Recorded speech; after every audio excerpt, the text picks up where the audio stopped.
지금까지 많은 사람들이 이렇게 주장했습니다. 사도신경을 부인하면 이단이다. 삼위일체를 부인하면 이단이다. 신인동영론을 주장하면 이단이다. 양태론을 주장하면 이단이다. 알미니안주의는 이단이다. 예를 들면 로마 제국은 AD 390년 기독교의 삼위일체파를 중심으로 로마 제국의 3만 개가 넘는 종교들을 혼합하여 가톨릭이라는 혼합 종교를 창설했습니다. 그리고 가톨릭을 로마 제국의 유일한 국교로 지정하고 로마 가톨릭 외에는 모든 종교와 모든 종파를 이교와 이단으로 규정하기 위해 사도신경을 조작했습니다. 그리하여 사도신경을 부인하면 이단이라고 규정했습니다. 로마 가톨릭과 사도신경을 부인하는 14일파, 베드로 브루시엠파, 바울파, 알비파, 발도파, 백인회, 얀후스파 등 수많은 교파들을 이단으로 규정하여 추방하고 죽이고 화형시켰습니다. 로마 제국의 모든 종교들 중에서 이집트의 이시스 여신이 마지막으로 로마 가톨릭에 통합되어 성모 마리아로 변신한 후 중세시대에는 로마 가톨릭만이 신성 로마 제국의 유일한 보편 종교가 되었습니다. 세월이 흘러 종교개혁이 일어나자 이상한 일이 일어납니다. 루터교와 장로교는 자신들을 이단으로 규정한 사도신경을 고백하면서 사도신경을 부인하면 이단이라고 주장합니다. 그리고 아나베프티스트, 즉 제세례파는 이단으로 몰렸으나 이름을 침례교로 바꾼 후에는 이단이라고 규정하지 않습니다. 사람들이 이단을 규정하는 방법은 이렇게 각양각색이었습니다. 그러면 하나님은 이단에 대하여 베드로후서 2장 1절에서 어떻게 말씀하시는지 살펴보겠습니다. 베드로후서 2장 1절 멸망케 할 이단. 그러므로 이단은 반드시 멸망합니다. 절대로 멸망하지 않으면 절대로 이단이 아닙니다. 그러므로 이단은 절대로 구원을 받을 수 없고 이단은 절대로 죄사함을 받지 못하고 이단은 절대로 영생을 얻지 못하고 이단은 절대로 하나님의 자녀가 될 수 없습니다. 구원을 받은 이단은 없고 죄사함을 받은 이단은 없고 영생을 얻은 이단은 없고 하나님의 자녀가 된 이단은 없습니다. 그러므로 구원을 받으면 절대로 이단이 아니고 죄사함을 받으면 절대로 이단이 아니고 영생을 얻으면 절대로 이단이 아니고 하나님의 자녀가 되면 절대로 이단이 아닙니다. 그러면 사도신경이나 삼위일체를 부인하면 절대로 구원을 받을 수 없고 절대로 죄사함을 받지 못하고 절대로 영생을 얻지 못하고 절대로 하나님의 자녀가 될 수 없습니까? 그리고 반드시 멸망합니까? 이와 반대로 사도신경을 고백하고 삼위일체를 인정하면 반드시 구원을 받고 반드시 죄사함을 받고 반드시 영생을 얻고 반드시 하나님의 자녀가 됩니까? 그리고 절대로 멸망하지 않습니까? 절대 아닙니다. 온갖 거짓 선지자들이 자기 편이 아니면 무조건 이단으로 몰아서 온갖 핍박을 했지만 하나님은 다음과 같이 말씀하셨습니다. 마가복음 16장 15, 16절 너희는 온 천하에 다니며 만민에게 복음을 전파하라.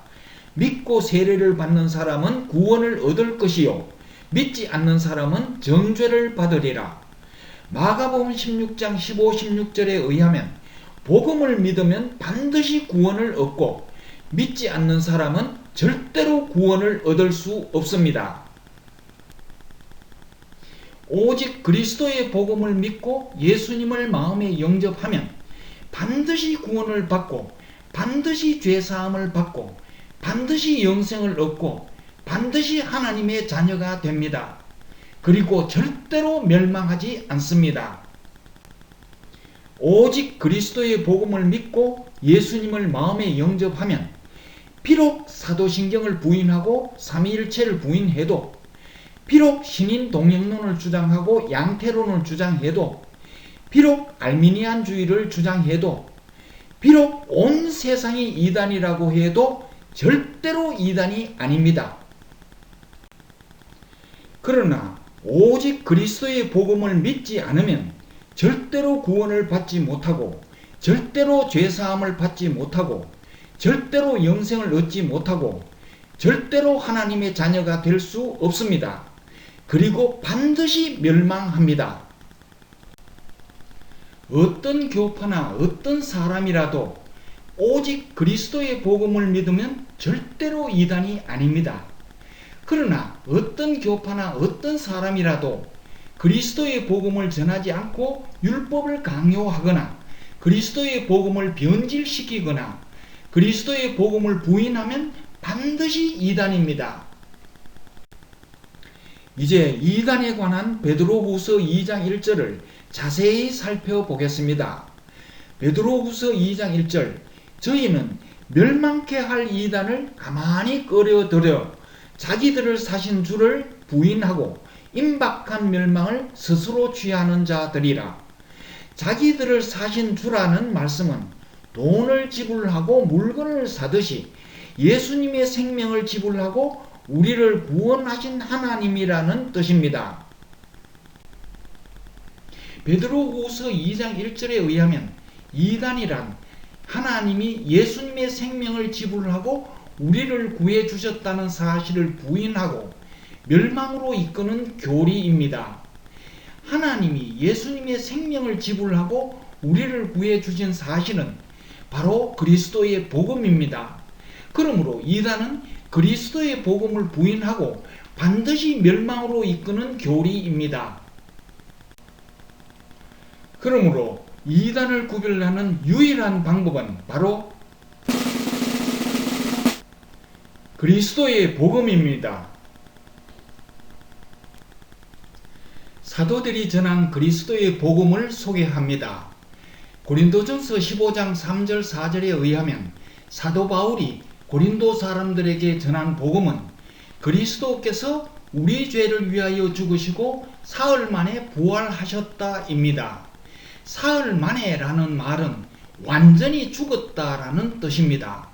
그러므로 사도들이 전한 그리스도의 복음을 간단히 표현하면 그리스도께서 우리 죄를 위하여 죽으시고 부활하셨다입니다.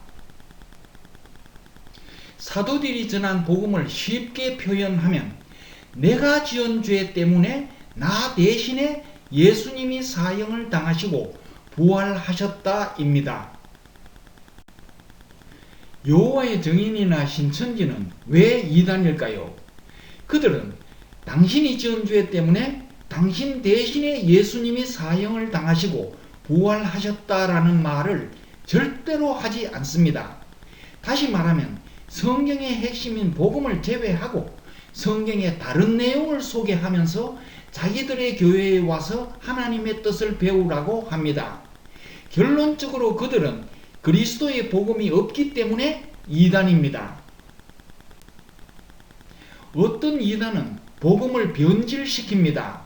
제가 만난 어떤 장로교 목사는 예수님이 우리 죄를 위하여 십자가에 달려 죽으시고 부활하신 것을 믿고 예수님을 영접해도 우리가 죄를 지으면 구원을 잃어버릴 수 있다고 주장했습니다. 이것은 복음을 믿는 것 같지만 복음을 변질시킨 것입니다. 히브리서 9장 12절에 의하면 예수님은 영원한 속죄를 이루셨고 로마서 5장 1절에 의하면 우리가 믿음으로 의롭다 하심을 얻었다. 즉 오직 믿음으로 죄사함을 받는다고 했습니다. 오직 믿음 외에 죄를 범하면 안 된다. 주일 성수, 11조, 면죄부와 같은 어떤 조건이라도 붙이면 이단입니다. 이것은 우리 죄를 위한 예수님의 죽음이 우리 죄를 완전하게 대속하지 못한다는 뜻입니다. 그래서 우리의 믿음만으로는 부족하고 우리의 후속 행위가 따라야 한다는 뜻입니다. 이것은 복음 자체를 변질시킨 것입니다. 죄를 범하면 구원을 잃어버릴 수 있다라고 주장하는 사람은 비록 장로교 목사일지라도 그는 이단입니다. 구원을 잃어버리면 우리를 구원하시기 위해 예수님이 다시 사형을 받아야 합니까? 지은 죄를 하나님께 자백하기 전에 교통사고나 심장마비로 갑자기 죽으면 구원을 잃어버립니까? 그리스도인의 범죄는 구원과 전혀 관계가 없고 영적인 성장을 멈추게 합니다. 구원은 끝이 아니고 시작입니다. 난자가 정자를 영접하여 사람의 생명을 얻으면 사람의 자녀가 되어 사람의 삶을 살아가는 시작입니다. 이와 같이 예수님을 영접하여 천국 백성의 생명인 영생을 얻으면 하나님의 자녀가 되어 천국 백성의 삶을 살아가는 시작입니다. 그러므로 구원은 새로운 삶과 새로운 성장의 시작입니다. 그리스도의 복음을 변질시키는 또 다른 이단을 소개합니다. 사도신경에는 예수님이 본디오 빌라도에게 고난을 받아 십자가에 못 박혀 죽으셨다라고 기록되어 있습니다. 사람들은 이것을 사도들이 전한 복음이라고 착각합니다. 그러나 이것은 고린도전서 15장 3절 4절에서 사도 바울이 전한 복음과 전혀 다르고 사도신경에는 그리스도의 은혜가 없습니다. 하나님은 갈라디아서 1장 6절에서 그리스도의 은혜가 없는 복음을 다른 복음이라고 했습니다. 달리 표현하면 사이비 복음입니다. 사이비 복음을 믿는다면 절대로 구원을 받을 수 없습니다. 예수님이 나를 위하여 나의 죄 때문에 나 대신에 죽으신 은혜의 복음을 믿어야 구원을 받습니다. 갈라디아서 1장 6절에서 8절에는 사도신경과 같이 은혜가 없는 사이비 복음을 전하는 자들은 하나님의 저주를 받는다고 기록되어 있습니다. 상세한 것은 아래 설명란에 소개한 사도신경에는 복음이 없다, 갈라디아서의 저주, 구원을 잃어버릴지도 모른다는 착각이라는 영상과 사도신경의 저자라는 블로그 글을 참고하기 바랍니다. 교회에서 사이비 복음인 사도신경을 반드시 배척해야 합니다. 교회마다 약간의 차이는 있지만 요사이 대부분의 교회에서 듣는 설교는 성경 내용을 다루기는 하지만 조금은 감동스러운 인문학 강의가 대부분입니다. 예수님이 나의 죄를 위하여 죽으셨다라는 은혜의 복음은 신구약 성경의 가장 중요한 내용이며 기독교 신앙의 핵심이지만 교회 설교에서 듣기가 매우 어렵습니다.